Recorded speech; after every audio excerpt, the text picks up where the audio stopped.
জুলাই বিপ্লব যে সংগঠিত হয়েছে আমাদের 5 তারিখ এবং 6 তারিখে আমাদের বাংলাদেশ জাতীয়তাবাদী দলের পক্ষ থেকে জুলাই বিপ্লব উৎসবটাকে আমরা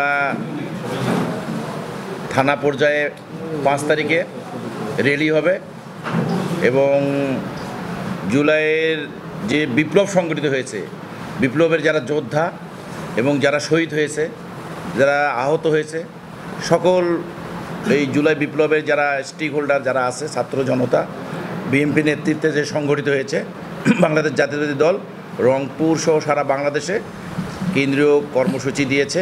তার ধারাবাহিকতায় আগামী 5 তারিখ এবং 6 তারিখ, 5 তারিখ হলো উপজেলা পর্যায়ে এবং 6 তারিখ হলো জেলা এবং মহানগর পর্যায়ে এই কর্মসূচি সফল করার লক্ষ্যে আমরা রংপুর জেলা বিএনপির আমাদের এখানে উপজেলা আছেন সদস্য সচিব আনিসুর রহমান লাকু, আমাদের সাবেক সভাপতি এবং কাউনিয়া পীরগাছা মাটি মানুষের নেতা ইমদাদুল হক ভরসা, আমাদের মাঝে উপস্থিত আছেন ফিরোজ আহমেদ, জেলা বিএনপি সদস্য, আমাদের মধ্যে আজি খয়রাত, রব্বানী সাহেব, ডালেস, আমাদের বাদল ভাই, শফি কামাল, আমাদের নিশ্চর পাইকার, আমাদের মাঝে উপস্থিত আছেন অনা ভাবি এবং আমাদের আনা ভাই সহ আরও অন্যান্য নেতৃবৃন্দ, আমাদের অনেক নেতৃবৃন্দ সব থানা থেকে আমাদের বক্তব্য দিয়ে এসছে। আমরা চাই আগামী দিনে 5 তারিখে রংপুরের উপজেলা পর্যায়ে আগামী দিনে ফেসিবাদের যে পতনের যে পর মানুষের যে উচ্ছ্বাস যে হয়েছিল 24-এর, সেই উচ্ছ্বাসটার ধারাবাহিকতা সামনে রেখে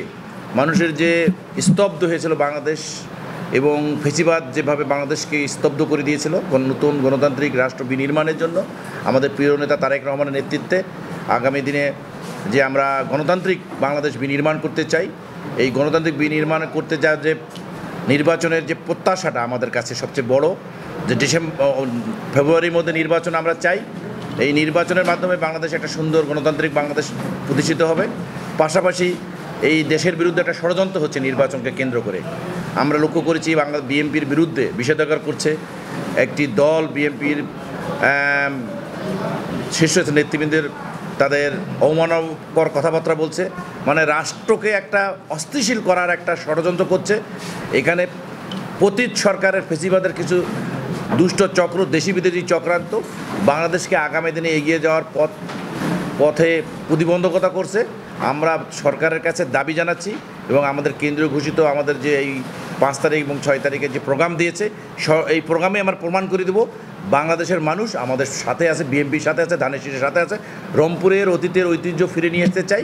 রংপুরের 6টি আসন আমরা 5 তারিখে সাধারণ মানুষের যে সমর্থন, সেটা আমাদের প্রত্যেকটা উপজেলা, প্রত্যেকটা ইউনিয়ন, প্রত্যেকটা পৌরসভায় আমরা সেই জায়গায় আমরা আমাদের সাধারণ মানুষের সম্পৃক্ততা নিয়ে আমরা একটা মেসেজ দিতে চাই। রংপুর বদলে গিয়েছে। আবু সাইদের যে জীবন যে শহীদ হয়েছে, আরও যারা শহীদ হয়েছে, অগণিত শহীদ হয়েছে, তাদের প্রতি শ্রদ্ধা এবং বিএনপির পরে 800 নেতাকর্মী গুম হয়েছে। আমাদের প্রিয় নেতা সকলকে সংগঠিত করে জুলাই বিপ্লবের যে মহানায়ক তারেক রহমানের যে নেতৃত্ব দিয়েছে, সেই নেতৃত্বের জায়গা আগামী দিনে আরও পরিষ্কার করে আমরা সুন্দর নির্বাচন চাই, দেশে শান্তি হবে, নিরাপদ বাংলাদেশ বিনির্মাণ করব। রংপুর জেলা বিএনপি সেই কাজটি করছে। ইতিমধ্যে আমরা থানা, ইউনিয়ন, ওয়ার্ড পর্যায়ে আমাদের সাংগঠনিক কার্যক্রম হয়েছে এবং সেখানে আমরা এখানে সকল নেতৃবৃন্দের কাছে আমাদের সম্মেলন হয়েছে এবং জেলা সম্মেলন আগামীতে করব।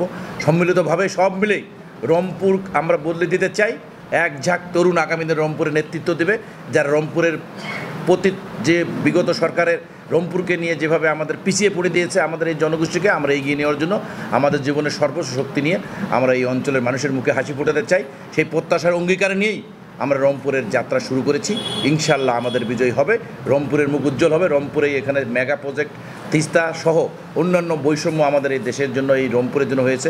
এখান থেকে বিদেশে ছেলেপেলে যাবে, তাদের অর্থনৈতিক সমৃদ্ধি হবে, চাকরি হবে, সব কিছু মিলেই আমাদের যে পিছিয়ে পড়েছি প্রায় বরাদ্দ থেকে সব কিছু রংপুর যে পিছিয়ে পড়েছে, সেই জায়গায় আমরা কোনো কম্প্রোমাইজ করব, নো কম্প্রোমাইজ।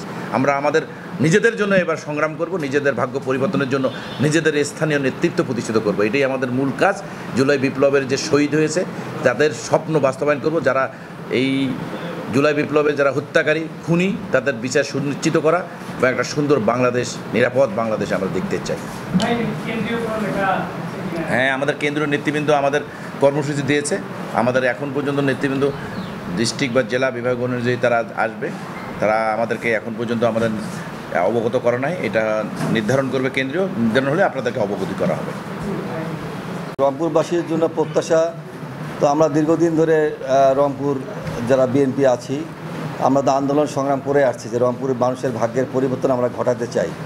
তো বিগত দিনে আসলে দেখেছি যে এমপি এক দলের থাকে আর সরকার হয় আরেকজন, এইভাবে দেখেছি আমরা। আবার পরে দেখলাম যে একটি সরকার, বিশেষ করে ফ্যাসিস্ট আওয়ামী লীগ সরকার, বিগত তিনটি ভোট বিনা ভোটে রাতের ভোট দিনে করে তারা নির্বাচিত হয়েছে, এবং যার কারণে রংপুরকে নিয়ে কখনো মাথা ঘামায়নি। একটা দল ছিল জাতীয় পার্টি, যারা রংপুরকে নিয়ে কখনো ভাবেনি। রংপুরের মানুষের ভালোবাসার তারা সুযোগ নিয়েছে, তারা রংপুরের মানুষের ভালোবাসা নিয়ে সে ভোট আওয়ামী লীগের কাছে বিক্রি করেছে। বিএনপি কখনো রংপুরের মানুষের সেবা করারই সুযোগ পায়নি।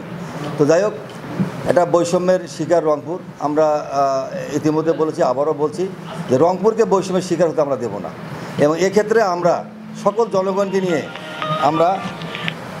জনগণকে নিয়ে আগামীতে রংপুরের অধিকার প্রতিষ্ঠার লক্ষ্যে আমরা লড়াই করব। সরকার ইনশাল্লাহ বিএনপি গঠন করবে, পাশাপাশি আন্দোলনের মাধ্যমেও হলেও যদি সম্ভব হয় আমরা আমাদের উন্নয়ন ছিনিয়ে আনবো এখানে ইনশাল্লাহ। অ্যাকচুয়ালি আপনারা জানেন যে এই যে 5ই আগস্ট এটা আমাদের 1 বছর, সরকার পতনে 1 বছর হয়ে গেল।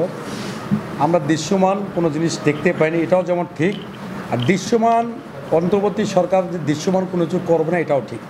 কারণ আপনারা জানেন একটা অন্তর্বর্তীকালীন সরকার মানে কি, অন্তর্বর্তীকালীন সরকারের ঝুলন্ত অনির্বাচিত, এটা জনগণের আকাঙ্ক্ষা তা ধারণ করে না। তাই আমাদের নেতা ভারপ্রাপ্ত চেয়ারম্যান তারেক রহমান বারবার বলতেছে যে নির্বাচিত সরকার হাতে দেশ ছেড়ে দিন। কারণ আপনারা জানেন যে আমাদের নেতা জনাব তারেক রহমান সাহেব কিন্তু অলরেডি আমাদের রাষ্ট্র সংস্কারের মেরামতের 31 দফা দিয়ে দিচ্ছে। যেখানে সংস্কারের মেরামতের 31 দফা আমরা দিয়েছি, সেই 31 দফাকে আমরা সামনে রেখে আমরা আগামীতে সরকার এবং রাষ্ট্রকে আমরা পরিচালিত করব। এটাই আমাদের প্রত্যাশা, এটাই আমাদের চাওয়া। আর ইনশাল্লাহ আপনারা জানেন যে আমরা রংপুর খুব অবহেলিত, এটা ঠিক, এটা সব সরকার আমলেই দেখা গেছে। তা আমরা বেশি অবহেলিত কারণটা হলো যে আমরা বিএনপি করি, আমাদেরকে কখনো কিন্তু সুযোগ দেওয়া হয়নি। এবার জনগণ কিন্তু এটা হারে হারে উপলব্ধি করতে পেরেছে। তাই আমার বিশ্বাস যে আগামী জাতীয় সংসদ নির্বাচন হলে বিএনপি ইনশাআল্লাহ যে 6টা সিট আছে 6টাই পাবে। আর 6টি পাইলে এই রংপুর থাকবে না, সোনায় সোহাগা রংপুর হবে ইনশাআল্লাহ। এটাই আমাদের আশা, এটাই আমাদের চাওয়া, এটাই আমাদের প্রত্যাশা।